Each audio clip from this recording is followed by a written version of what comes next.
warahmatullahi wabarakatuh. Ashama harka fuune jaalatamtoota fi kabajamtoota imaan Oromoodhaa kan bahaa kan dhihaa kan kaabaa kan kibbaa kan biyya keessaa fi kan biyya alaa jirtan nageenyi keenya kan kabajaa fi jaalalaa iddoo isin jirtanitti isin haa ga'u. Akkuma argaa jirtan kana nuti hidhamtoota mana hidhaa Saudi Arabiyaatti argamna. Haalli nuti keessa jirru baay'ee ulfaataadha. Akkuma argaa jirtan kana kan irra bullu kun obalaadha. Kan uffataa jirru feestaala kana akkuma argaa jirtan haalli jiru ulfaataa waan ta'eef miidiyaaleen Oromoo kan akka ONN, BBS akkasumas BBC afaan Oromoo hundumtuu sagalee akka nu taatan baay'ee rakkanne baay'ee miidhamne. Amma namoonni isin amma akkatti argaa jirtan kun warroota waggaa tokkoo fi walakkaa waggaa tokkoof ji'a sadii waggaa tokkoo fi ji'a lama namni waggaa tokkoo gadi as keessatti hin jiru. Kanaaf bifamaanis hedduun nu keessatti jira. Dhibeen akka asaasiyaa hir'ina nyaataa irraa ka dhufu namni kun tokko fayyaan qabu halkan guutuu of coraa bulaa of dhidhiisaa bulaa. Kana keessaan dhibeen TV as keessatti mul'ataa jira. Namoota hedduu nu biraa baasanii ji'oota sadan dabran kana keessatti nama sadiitu nu biraa godaane. Kanaaf bakka jirtan ilmaan ayyaa sagalee nu ta'a. Miidhama hamaa keessa jirra. Nu birmadhaa maaloo nu birmadhaa. Bakka jirtan hundaan aktiivistoonni peejii addaa qabdanis sagalee nu ta'a. Miidiyaaleen hundinuu sagalee nu ta'a. Miidiyaaleen dhimmi lammii Itoophiyaa yaachisu hundi keessanuu akka sagalee nu taatan baay'ee miidhamne jirra, baay'ee dadhabne jirra. Guyyaarraa gara guyyaatti miidhamni keenya nutti as deemaa jira. Namni mana fincaanii yoo ka deemu taa'e ol hin deebi'u nama baatee deebi'aa lafa dhaha. Hir'inni kun marti nyaata dhabuurraa gartee ilmi dhiiraa taphatti hin qabuuf lubbuun nu keessa jirti har'a geenye malee baay'ee miidhamne jirra. Maaloo sagalee nu ta'a nu birmadhaa bakka jirtanii nu gargaara. Assalamualaikum warahmatullahi wabarakatuh. Alhamdulillah jalan kota ilman Oromoo dunia irratti argamta.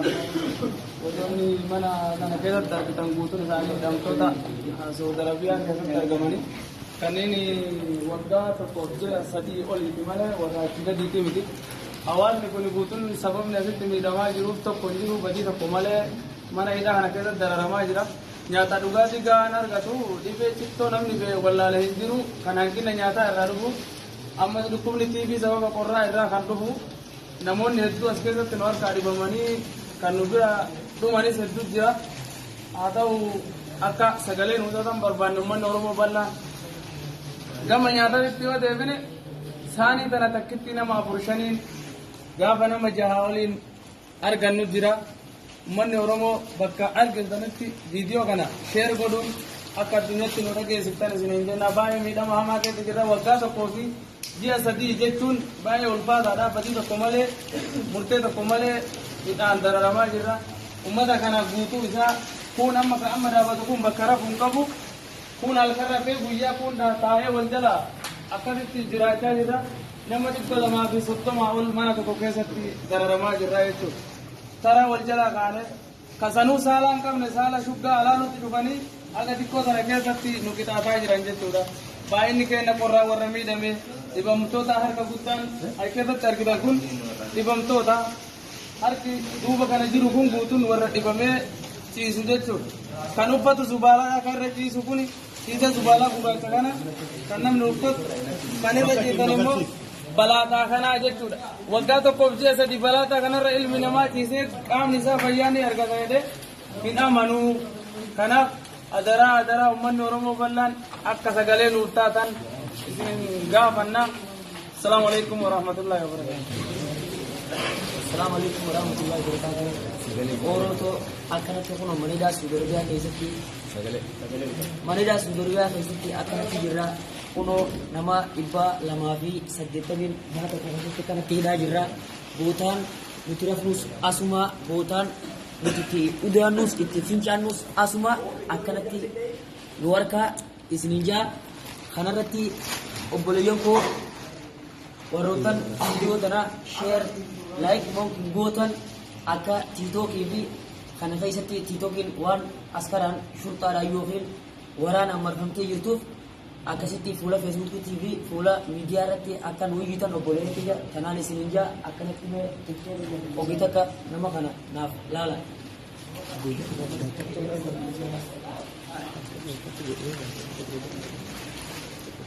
akkasumas yoo isin yookiin tiidoo kana keessatti yoo viidiyoo tana argan akkuma kun amma jiru kanatti na agartan hatta qamisaan an qabullee sababa fattashaa yookiin taftiishaatti narraa baasanii zibaalatti darbuudhaan akkanatti jiraachaa jira yoo kashaafa tokko yookiin jawwaala tokko bitamee mana kana oolleeyne riyaala 5,000 yookiin birrii 5,000 Saudi Arabiyaadhaan binnee oolleeyne guyyaa lamadaa deebi'anii nurraa fuudhanii uleedhaan ittiin qabatanii nama jawwaala ol naqee sagalee ta'uufillee ol naqee akkanatti hiika isaan buusan waa ajjeesanii waa mana yaadachii jalaa geessanii ilaa irraan tanaatti mucaa tokko kan nu biraa bee torbee tokko kana jiru ikkanni bu'ellee garee obboleeyyan biyya kanaan isin jaa akka sheer nu gootan. Assalamualaikum warahmatullahi wabarakatuh. Warri biyya alaa keessa jirtan hundi keessan suudama arabiyaa keessa hundi jirtanillee warri biyya alaa hunda keessa jirtan alama ilmaan oromoodha. Assalamualaikum salaamtan akka sirraa jiraatu nageenyi fi salaamtan akka sirraa jiraatu. Kanatti haasuudhaan waan isin ejja'u akka agartanitti ilmi namaa kun rakkina cimaa kan qabbanaan ka'e waan adda addaatiin dhukkuba gartee qaama nama nyaatu waa adda addaatiin akkasii waan ka'een rakkina akkanaa kana keessa jira. Waraqaa kan uffanne jechuun hatta baxxaanii hawwanni tokko hin jiru. Akka nama tokkotti fakkeenyaaf namni tana keessa amata tokkoo fi baatii 8 keessa jira jechuudha tana keessa. Eegiidhaa tana isheen akka kanaa qabiidhaa tana keessa rakkinni qoonqoodhaan waan addattu hin jira, qabbanattu hin jira, dhukkubattu hin jira. Hidhaa kana keessatti gartee mana kana keessatti nama 200 akkasii keessatti gartee argamu jirra. Sagalee nuti haadhaa isin jenna waan gartee miiwwanni kana liivi keenya haadha dhaggeeffatan adaraa keessan maal. Wallaahi wabarakaatu. Hordoftoonni asii beekaatti jalatti argamtanuu akkasumas Oromoon addunyaa mararratti argamtanuu jaalalli keenyaaf kabajni keenyaaf bakka jettanitti isin agarsiisaa. Amma wanti nuti isin barbaanne akkoo mana hidhaa Saawudi Arabiyaa keessatti mudataa jiru obboleessi keenya Feesal isiniif dabarsan jedha.